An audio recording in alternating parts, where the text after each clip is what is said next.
사순절 동안 우리에게 아주 실제적이고도 또 깊은 뿌리를 내리고 있는 이 죄악의 문제를 좀 들여다보고 이것을 깊이 깨달을 때 바로 그 자리에서 하나님의 새로운 은혜, 우리를 살리시고 회복시키시는 그 진짜 은혜를 경험하게 됩니다. 지난주에는 허영에 대해서 말씀을 나누었지요. 한 주간 여러분 지내는 동안 또 이 허영이라는 욕심에 사로잡혀서 지낸 적은 없습니까? 스스로 내 자신을 깊이 돌아볼 수 있고 또 이 허영이 내 속에서 고개를 쳐들 때마다 이것을 발견할 수 있는 마음, 깨달을 수 있는 마음, 여러분 이 은혜가 함께 할 수 있기를 바랍니다. 하나님께 행해야 될 우리의 모든 삶의 방향이 사람을 향할 때 문제가 생깁니다. 사람에게 보이려고 하는 것이 허영의 뿌리다. 오늘 두 번째 주제도 그와 비슷하게 이어지는데요. 오늘 주제는 시기입니다. 시기, 질투. 오늘 하나님 말씀은 오랜만에 아주 짧은 말씀 한 구절을 읽었습니다. 아주 짧지만 강력한 말씀이지요. 즐거워하는 자들과 함께 즐거워하고 우는 자들과 함께 울라. 함즐함울, 이것이 바로 교회입니다. 믿음의 공동체의 모습입니다. 여러분 그런데 한번 생각해 보세요. 즐거운 자들과 함께 즐거워하는 일이 쉽습니까? 우는 자들과 함께 울어주는 일이 쉽습니까? 어떤 것이 더 쉽거나 어렵습니까? 언뜻 생각해 볼 때는 아이고 우는 사람과 같이 울어준다는 거, 눈물이 그냥 나는 건 아니잖아요. 같이 울어준다는 게 이게 참 어렵다라고 생각할 수 있어요. 그런데 여러분 정말 고통당하고 정말 가족을 먼저 떠나보내고 이런 장례식장에 고통당하는 이웃을 보면 정말 긍휼히 여기는 마음, 불쌍히 여기는 마음이 생기잖아요. 그러니까 같이 울어주는 게 쉽진 않지만 그 마음은 진심일 때가 많은 거죠. 근데 즐거워하는 일들에 함께 즐거워하는 것은 겉으로는 쉽게 할 수 있어요. 겉으로는 쉽게 아이고 좋겠다, 그 잘 됐다. 그렇지만 돌아서면 괜히 속이 불편하고 배알이 틀리는 거예요. 내 속이 쓰린 거예요. 여러분 목회하면서도 좀 그런 경우가 많습니다. 슬픔과 고통을 함께 나누는 것도 참 귀한데 정말 진짜 살아있고 건강한 공동체는 즐거운 일도 마음껏 축복해주고 축하해주고 기뻐해줄 수 있는 그런 공동체입니다. 근데 이게 쉽지 않아요. 저희 딸이 이제 결혼합니다 하면 아직 결혼 안 한 자녀 있는 부모의 마음은 어떨까 싶어서 이 말하기가 참 쉽지 않죠. 조심스럽죠. 우리 자식이 어디 시험 합격했습니다. 재수, 삼수, 팔수 때로는 그렇게 해도 안 되는 자녀가 있는 부모 속은 괜히 그 얘기 들으면 또 상할 거 아니에요. 어디 어려운 형편에 있다가 이사를 갔다. 그 집 형편을 알아요. 너무 힘들게 산 거 알아요. 이사 간 것이 너무너무 기쁜 일인데 막 축하해주고 싶은데 괜히 나는 뭐야 싶으면서 이게 진심으로 축하고 축복해 주는 게 쉽지 않죠. 그래서 우리 속담 중에 아주 명언이 있습니다. 사촌이 땅을 사면 배가 아프다. 그 사촌이 얼마나 고생하고 살았는지 알아요. 그래서 힘들게 해서 집 하나 마련하고 땅 하나 샀어요. 그러면 축하하고 기뻐해 줘야 되는데 내 속이 상하는 거예요. 이게 우리 속에 있는 이 못된 심보가 시기심의 뿌리입니다. 좀 더 근원적으로 인간의 문제로 들여다볼까요? 가까운 사람이 잘 되는 것 보면 기뻐하기보다 괜히 우울하고 속이 쓰려지는 것이, 남이 가지고 있는 것을 보면 본능적으로 내게는 없는 것과 나는 가지지 못한 것을 떠올리면서 자꾸 비교하는 것입니다. 바로 이 근원적인 악이 우리 속에 자리 잡고 있는 시기라고 하는 죄악이죠. 남의 불행은 은근히 기뻐하고 남의 행복은 은근히 슬퍼하는, 대놓고 아니에요. 은근히 무질서한 비뚤어진 마음, 이게 시기심이라는 거예요. 그래서 많은 이 7대 악을 연구한 분들도 이 7대 악 중에 가장 야비하고 더럽고 잔인한 죄악이라고 시기심을 부르기도 합니다. 왜냐하면 상대 앞에서는 좋은 척하면서 축하한다고 말하지만 돌아서면 배 아파하고, 그 땅 샀던 사촌이 나중에 결국 망했다 하면 아이고 그거 어떡해 하면서도 속으로는 아이고 그거 쌤통이다, 잘 됐다. 여러분 이렇게 웃으시는 거는 그런 마음을 다 한 번 정도씩은 가져본 것 아닐까요? 이 시기심은 절대 멀리 있는 사람하고 비교해서 생기지 않습니다. 가까이 있는 사람. 그래서 이 시기심이 아주 교묘한 이중적인 죄악이고 가까이 있는 사람에게 행하는 죄악이기 때문에 이 죄악의 뿌리가 견고하고 깊은 것입니다. 시기라고 하는 라틴어 어원은 자세히 주목하여 본다라는 뜻을 가지고 있습니다. 영어로는 envy, 부러워한다 라는 건데, 이거 본래 의미가 눈과 관련이 있어요. 악한 눈으로 본다, 이게 시기예요. 시기를 다른 말로 정의하면 악한 눈으로 상대를 바라보는 것, 이것입니다. 사무엘상 18장 7절에서 9절 말씀을 보면 다윗이 골리앗을 무너뜨리고 승리하고 돌아옵니다. 그래서 여인들이 모두 나와서 노래하고 춤추며 사울 왕을 환영해요. 사울 왕을. 그런데 이 여인들이 노래하는 소리가 사울이 죽인 자는 천천히요, 다윗은 만만이로다. 이 소리가 들린 거예요, 사울이. 사울이 그 말에 불쾌하여 심히 분노합니다. 다윗에게는 만만을 돌리고 내게는 천천만 돌려? 그가 더 얻을 것이 이 나라 말고는 무엇이냐? 여러분 이건 순전히 누구 생각입니까? 사울 자기의 생각이잖아요. 사울이 지금 모든 권력을 가진 왕인데 일개 무명의 목동, 다윗과 사울이 지금 비교할 수 있습니까? 비교도 되지 않죠. 근데 이건 누가 비교하고 있어요? 스스로 그렇게 비교하고 이 다윗을 경쟁 상대로 만들어서 스스로 시기의 감옥에 들어가 버리는 겁니다. 자, 그랬더니 9절에 뭐라고 말씀합니까? 한번 같이 읽어볼까요? 그날 후로 사울이 다윗을 주목하였더라. 아멘. 그 사람들의 소리를 듣고 불쾌하고 분노한 그날 후로 사울의 눈이 누구를 주목해요? 다윗을 주목합니다. 무슨 눈으로? 악한 눈으로. 이게 시기가 시작된 거예요. 여러분, 하나님을 향하고 있을 때는 시선이 하나님을 향하고 있을 때는 사울에게 평안함이 있었고 은혜가 넘쳤습니다. 내게 주신 하나님의 은혜가 넘친다.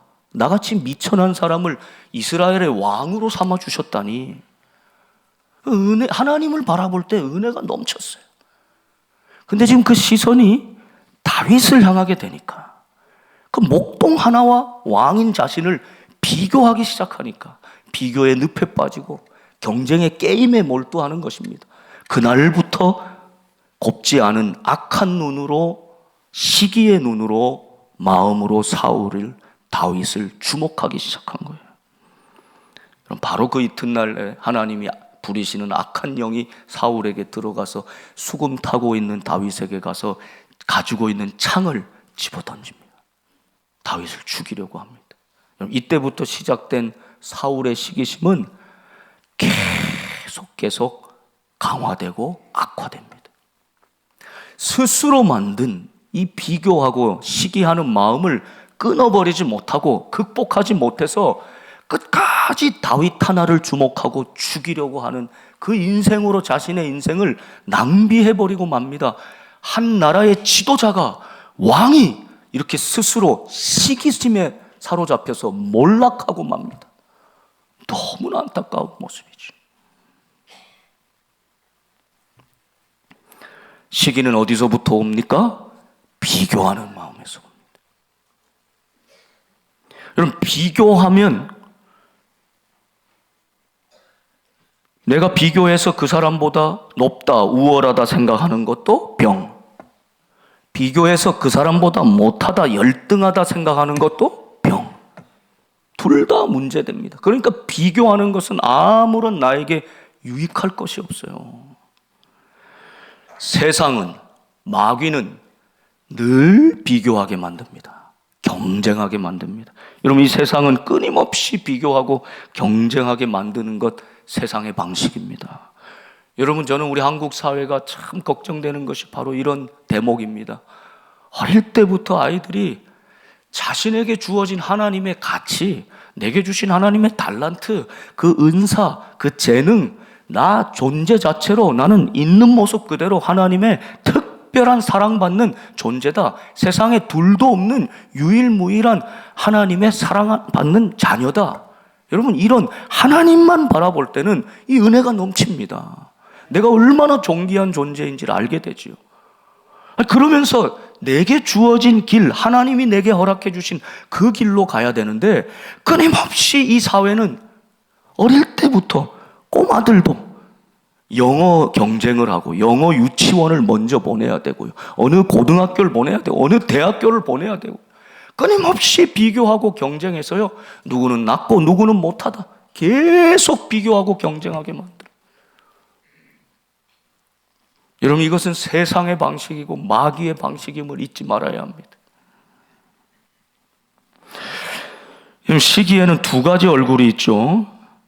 친구가 잘 되는 것, 상대방이 잘 되어 칭찬받고 박수받는 것에 분노하는 마음, 또 동시에 그 친구나 상대방이 잘 못되거나 낮은 자리로 추락할 때 은근히 기뻐하는 마음, 그것이 꼭 마치 내가 승리한 것 같이 여기는 마음, 이것이 시기의 두 얼굴인 것입니다.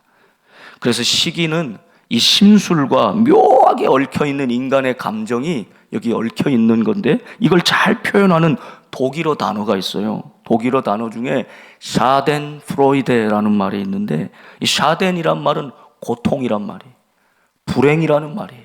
프로이데는 기쁨이라는 말이에요. 그러니까 고통과 기쁨은 절대 반대되는 개념인데 한 단어 안에 들어가 있는 거예요. 요즘 우리 표현으로는 우프다, 이런 표현을 쓰죠. 웃긴데 슬프고, 슬픈데도 너무 어이가 없어서 코미디 같아서 웃음이 나는 현실을 볼 때 우리는 우프다, 울 수도 없고 웃을 수도 없는 복잡 미묘한 감정. 여러분, 시기심은 바로 이러한 마음을 표현하는 것입니다. 그레고리우스라는 사람은 이 시기를 정의하기로, 시기는 상대의 행복에 대한 나의 슬픔과 상대의 곤경에 대한 나의 환호라는 두 딸을 동시에 낳는다. 아주 적절한 표현이에요. 다시 한번 생각해 보세요.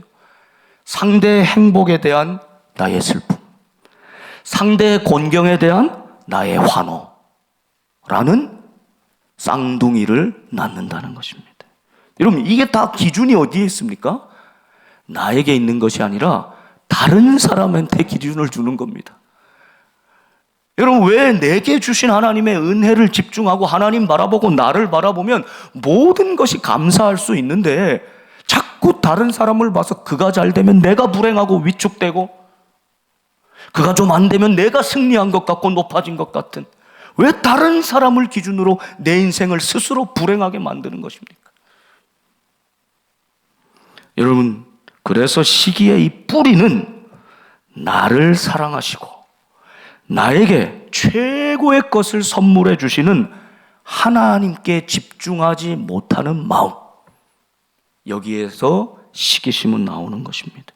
여러분, 이 시기의 결과는 어떻게 될까요? 늘 이렇게 다른 사람과 경쟁하고 비교하면서 더 가지면 조금 우쭐대고 못 가지면 위축되고, 계속 이렇게 살면 결국 어떻게 될까요? 그 부메랑이 나에게 돌아옵니다. 내가 못하면 다른 사람도 못하게 해야지. 너 죽고 나도 죽까? 내가 죽더라도 너도 죽어야 된다.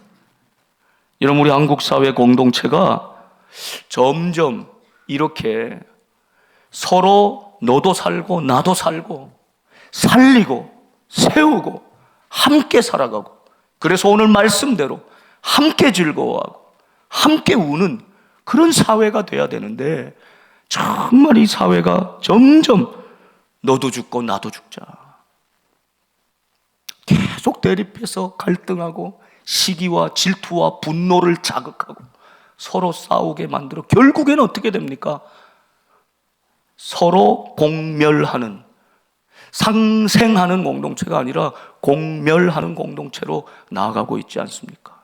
그래서 바로 이 사순절을 맞이하는 한국 교회가, 우리 사랑하는 복된 교회가, 우리 성도들이 이 세상에 시기를 넘어서, 질투를 넘어서 다른 사람의 즐거움에 진정으로 축하해주고 기뻐해주고, 다른 사람의 울고 아파할 때 진정으로 위로해주고 함께 울어줄 수 있는 이런 공동체의 모습으로 우리 복된 교회가, 우리 믿음의 사람들이 이 땅을, 이 세상을 바꾸어 나갈 수 있기를 간절히 소망합니다.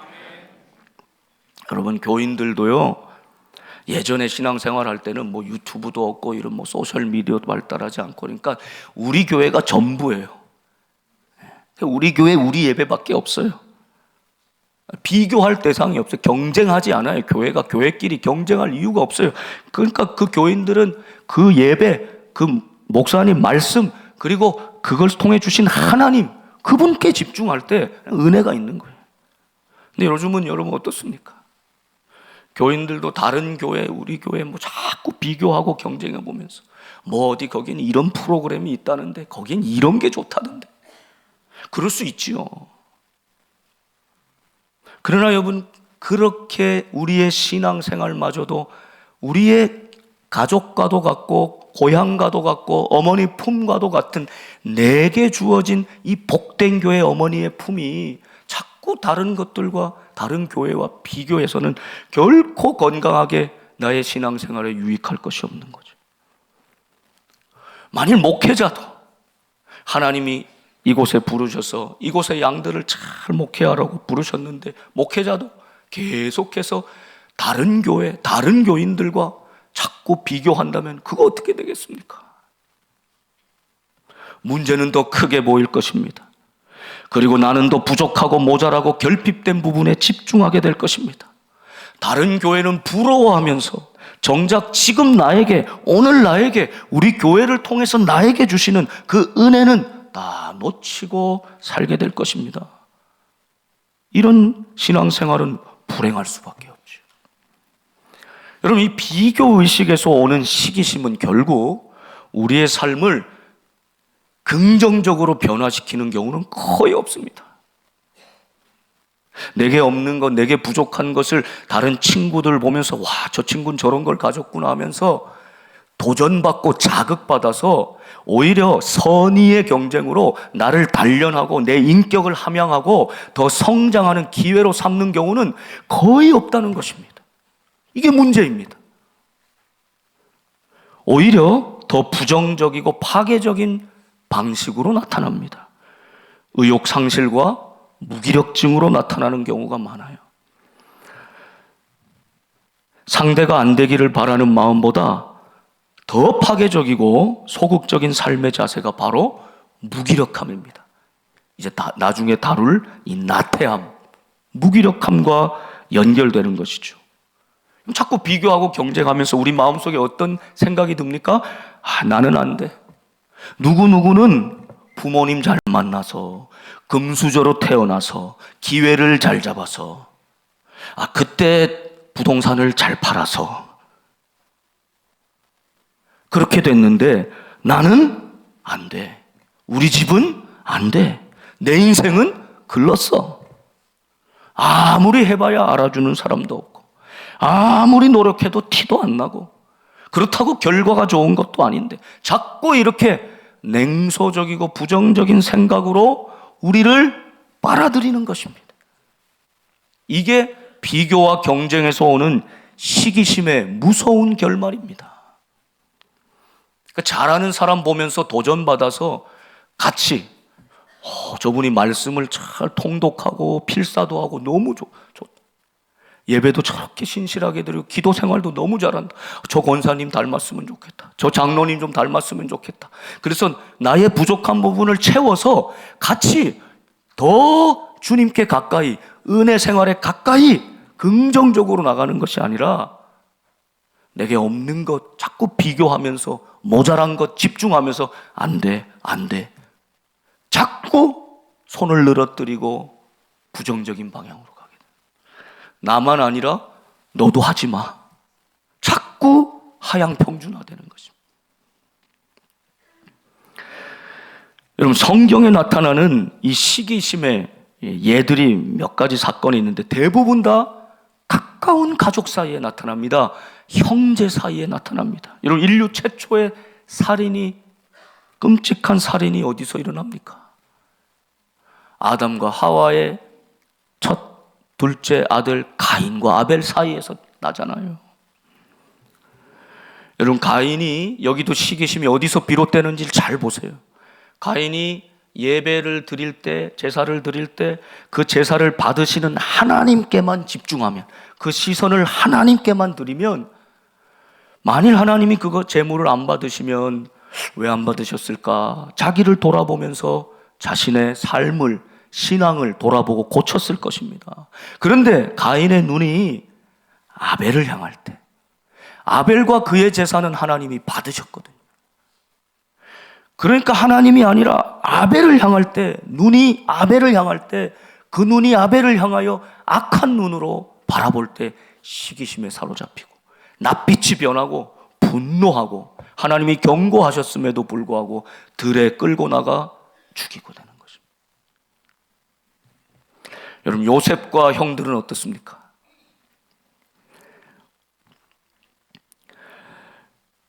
요셉이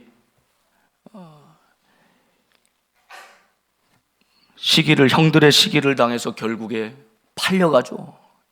애굽에 팔려갑니다. 그리고 그 형들은 아버지에게 요셉은 죽었다고 그렇게 가짜로 피 묻은 옷을 가져다 줍니다. 평생 야곱의 가슴에 대못을 받죠. 그런데 이 불행이 어디서부터 시작됐습니까? 이 형들이 요셉을 왜 시기하게 됐습니까? 그것은 야곱이 뿌려놓은 편애의 씨앗이 있었기 때문입니다. 야곱은 레아보다 라헬을 더 사랑했죠. 그래서 레아에게 낳은 자녀 소생보다 라헬에게서 결국 얻은 요셉과 베냐민을 더 사랑했어요. 편애했어요. 여러분, 이것이 결국 형들과 요셉 사이에 시기하고 질투하는 관계로 만들어버립니다. 요셉에게만 채색 옷을 지어서 입히지 않습니까? 형들한테는 그냥 똑같은 옷 입히고 요셉에게만 채색 옷을 지어 입히는 거예요. 그러니 형들이 시기하지 않겠습니까? 여러분, 오늘 우리 가족과 자녀들 가운데도 이 시기하고 질투에서 편안하지 않고 너무너무 힘들고 어려운 관계가 깨어지고 어려운 그 마음들이 있다면 오늘 우리 자신을 돌아볼 수 있어야 합니다. 내가 아버지로서, 어머니로서 자녀들을 은근히 비교하거나 경쟁시키거나 그 말 한마디로 야곱이 요셉을 편애하듯이 그렇게 해서 형들과 시기와 질투의 관계로 평생 고통을 당하게 만든 것, 어찌 보면 야곱의 뿌려놓은 씨앗이었음을 기억해야 합니다. 사울과 다윗은 이미 말씀드린 대로 비교 대상이 되지 않는 왕인 사울이 목동인 다윗을 향해서 그 눈을 향할 때 이 모든 시기가 일어나지요. 그는 평생 불행한 인생, 파멸하는 인생이 되고 마는 것입니다. 여러분 잘 아는 마르다와 마리아 두 자매죠. 근데 이 두 자매가 예수님을 향하고 있을 때는 은혜가 넘칩니다. 예수님 사랑하는 마음밖에 없어요. 예수님을 사랑해서 잘 돕고 섬기고 싶은 마음, 이것밖에 없어요. 이 마음 얼마나 귀합니까? 이 마음이 얼마나 아름답습니까? 그런데 문제는 어디서 생깁니까? 마르다가 주님을 향한 시선, 그 마음이 마리아를 향할 때 시기와 분노가 생기죠. 주님한테 가서 마리아는 예수님 발치에 앉아서 말씀만 듣고 있고요. 마르다는 지금 분주하게 이런저런 일들을 하고 있죠. 주님을 향한 시선, 주님을 향한 마음을 가질 때는 마르다가 문제될 것이 없었어요. 그런데 마리아를 바라볼 때 마리아는 가만히 앉아 주님 말씀을 받는 그 모습을 볼 때 시기의 마음, 질투하는 마음이 휩싸이게 되는 거죠. 주님께서 마르다에게 말씀하십니다. 마르다야, 마르다야, 내가 몇 가지만 하든지 혹 한 가지만이라도 족하니라. 마리아는 이 좋은 편을 택하였으니 결코 빼앗기지 아니하리라. 여러분, 마리아가 택한 좋은 것이 무엇일까요? 예수님 말씀 들은 것, 엄밀하게 말하면 그게 아닙니다. 마리아는 마음이, 시선이 마르다를 향하지 않았습니다. 마리아의 시선은, 마리아의 마음은 끝까지 주님을 향했습니다. 그것을 빼앗기지 않았다는 거예요. 잘못 오해하면 자꾸 마르다처럼 뭐 주방에 일하고 이런 봉사하고, 아예 우리는 무술이야, 그런 분들 계시죠? 주방에 한 번 손끝도 안 부딪히고 봉사도 안 하고 그냥 예배 드릴 때나 막 이럴 때만 보이면 여러분 괜히 마음속에 시기하는 마음이 생기잖아요. 내가 주님을 향하는 마음, 사랑하는 마음, 그분을 섬기는 마음으로 할 때는 모든 봉사가 은혜가 넘칩니다. 기쁨이 있습니다. 근데 자꾸 다른 사람이 눈에 들어올 때, 마리아가 눈에 들어올 때, 아니 마리아도 말씀 잘 듣고 있는 거 얼마나 이뻐요. 귀하죠. 그 귀하죠. 근데 주님이 아니라 마르다가 내 마음에 들어올 때, 내 시선에 들어올 때, 그 마음에 마르다의 마음에 마리아로 가득 찰 때, 이게 문제가 생기는 겁니다. 여러분, 오늘 우리의 신앙생활은 어떻습니까?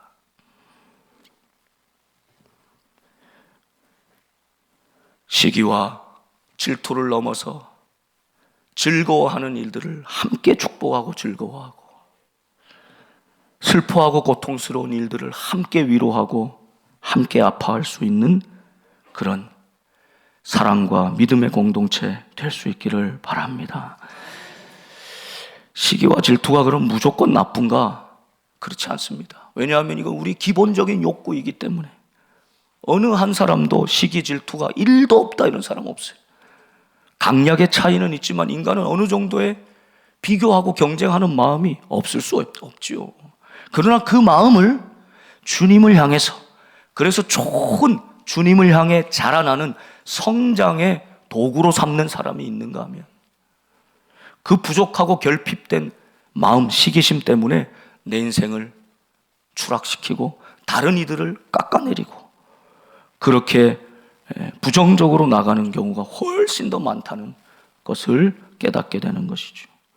우리는 어떻게 시기와 질투를 극복할 수 있습니까? 시기는 눈에서부터 나오므로 보는 것이 중요합니다. 그 눈을 돌려서 다시 하나님을 향해야만 합니다. 사람을 향하던 그 눈을 돌려서 하나님을 바라보실 수 있기 원합니다. 허영도 시기도 결국에 사람을 의식할 때, 사람에게 보이려고 할 때 우리 속에 계속 샘솟아나는 죄악임을 잊지 말아야 합니다. 그러므로 끊임없이 우리의 초점, 우리의 시선을 하나님을 향해 돌려야 하는 것이죠. 자꾸 시기하는 마음, 질투하는 마음이 생긴다. 아, 내가 하나님께 집중하지 않고 있구나. 하나님만 바라보자. 하나님만 붙들자. 여러분, 그렇게 할 때 새로운 은혜가 임할 줄로 믿습니다. 그리고 한 가지는 우리 자신이 다른 사람과 비교 불가한 존재임을 여러분 확실히 믿으시기 바랍니다. 그 비교의 늪에서 아무도 거기로 밀어넣지 않습니다. 스스로 빠지는 겁니다. 그 경쟁의 게임에서 탈출하셔야 합니다. 내가 하나님의 사랑받는, 나는 하나님의 모든 것을 주시고 나를 구원하신 하나님의 유일무이한 자녀다. 나밖에 없다. 이 믿음으로 살아가게 되는 것이죠. 여러분, 시기는 가장 가까운 가족들, 친구들, 심지어 형제 자매 사이에서도 심하게 일어나는데, 세상에 유일하게 시기를 경험하지 않는 관계가 있습니다. 무엇일까요? 여러분, 여기에서 우리가 어떻게 하면 시기심을 넘어설 수 있을까를 깨닫게 되는데요. 부모가 자녀를 향해서는 시기하지 않습니다. 만일 부모가 자녀를 향해서 시기한다면, 야, 이건 진짜 좀 하나님도 어떻게 못하는 그런 문제가 있습니다. 여러분, 부모 마음은 어떻습니까? 자녀가 잘 되면 내가 잘 된 것보단 너무 좋은 거예요. 엄마 평생에 대학 가고 싶었는데 그 공부를 못해서 못 갔어요. 가난하고 힘들어서. 그런데 우리 딸이, 우리 아들이 대학에 들어가면 너무 좋은 거예요. 내가 너무 좋은 거예요. 이게 부모 마음이잖아요. 자녀가 어떤 문제 때문에 그냥 인상만 써도, 밥만 잘 안 먹어도 무슨 고민이 있나, 무슨 아픔이 있나, 얼굴에 왜 그늘이 졌나, 아파하고 고통하는 것이 부모의 마음 아닙니까? 즐거워하는 당사자보다, 아파하는 당사자보다 더 즐거워하고 더 기뻐하고 더 아파하는 것 부모의 마음이잖아요. 여기에 비결이 있습니다. 물론 우리가 모든 사람과의 관계에서 저 사람이 내 자녀다 생각하면, 근데 그게 쉽지가 않죠. 그게 억지로 되지 않죠. 비결이 어디 있습니까? 사랑입니다. 사랑만이, 이 부모가 자녀에게 주는 온전한 사랑, 그것과 비교할 수 없는 하나님의 그 완전한 사랑, 이것이 우리에게 부어질 때 우리는 비로소 시기심을 넘어설 수 있습니다. 질투를 넘어갈 수 있습니다. 심지어 나의 라이벌 경쟁자까지도 넘어설 수 있습니다. 아더 애쉬라고 하는 남자 테니스 선수가 있었습니다. 그는 이 테니스가 보통 그 백인들이 전유물로 생각했던 운동입니다. 귀족적인 운동. 그런데 1960년대에 이 흑인 선수였던 아더 애쉬가 등장합니다. 그러니 얼마나 무시당하고 모욕당하고 인종차별당하고 그랬겠습니까? 그런데도 너무나 뛰어난 실력을 갖고 있어서 세계 이 그랜드 슬램이라고 하는 게 미국 US 오픈, 호주 오픈, 프랑스 오픈, 롤랑가로라고 부르기도 하고, 그리고 윈블던, 이건데 그 중에 제일이 윈블던 대회예요.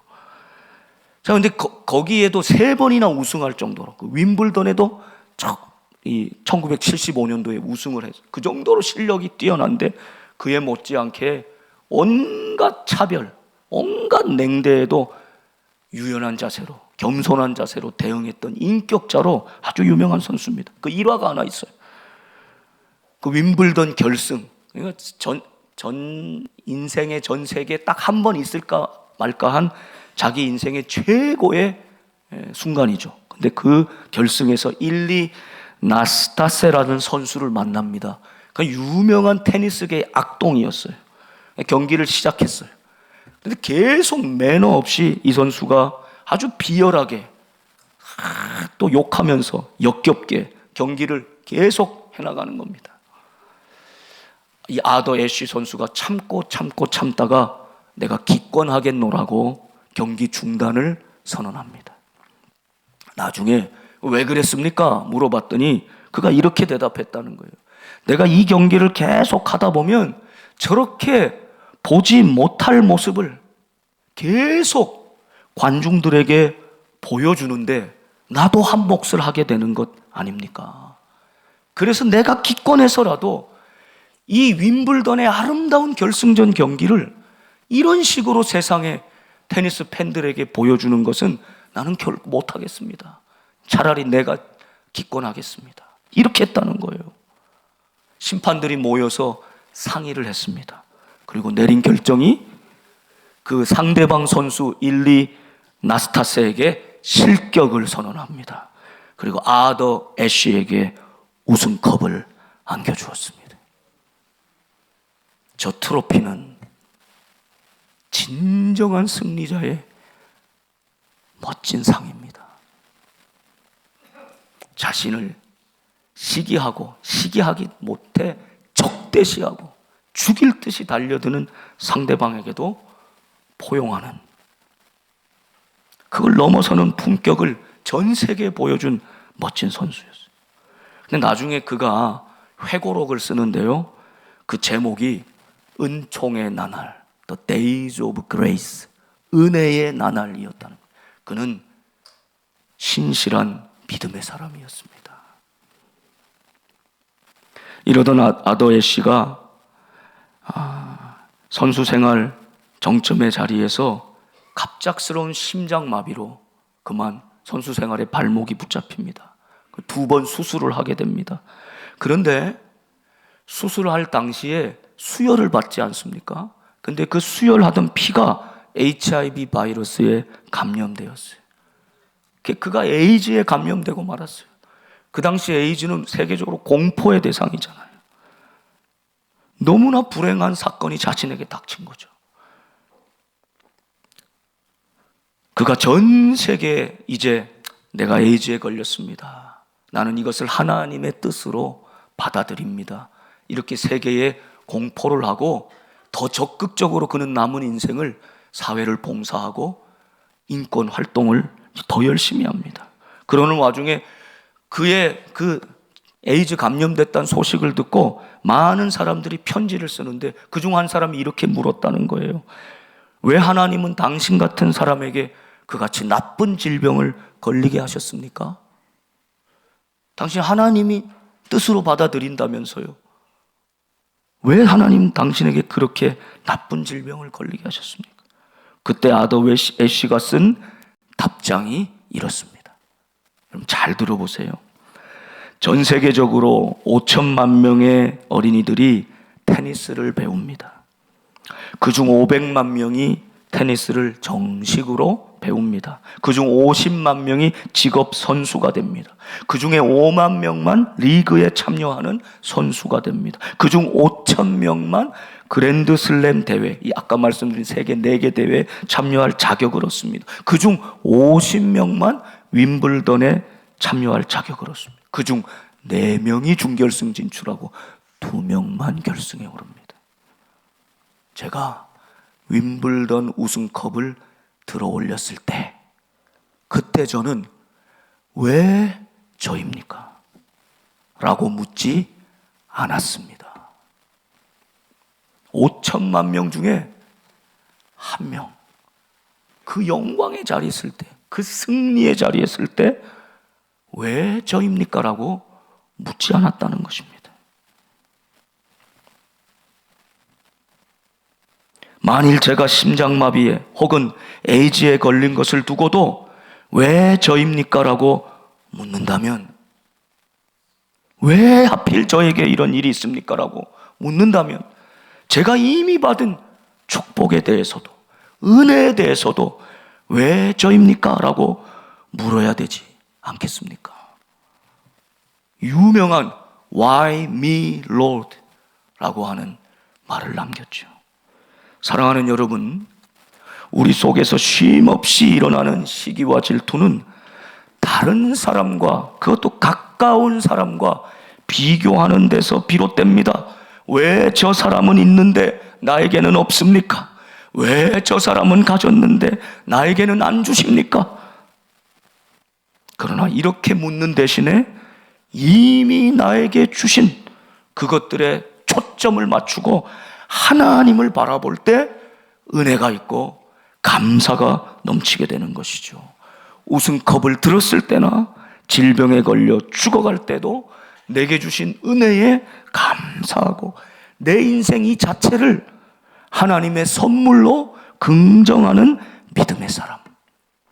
그 사람은 시기를 넘어서 포용으로, 질투를 넘어서 진정한 사랑으로 살아가는 성숙한 은혜의 사람이 되는 것입니다. 우리 사랑하는 복된 성도들이 남의 불행에 아파하며 남의 행복에 진심으로 기뻐해주는 함질 하물의 공동체가 될 수 있기를 바랍니다. 십자가 사랑으로 하나 되어서 주님이 기뻐하시는 그 공동체 이루어 나갈 수 있기를 주님의 이름으로 축원합니다. 기도하겠습니다.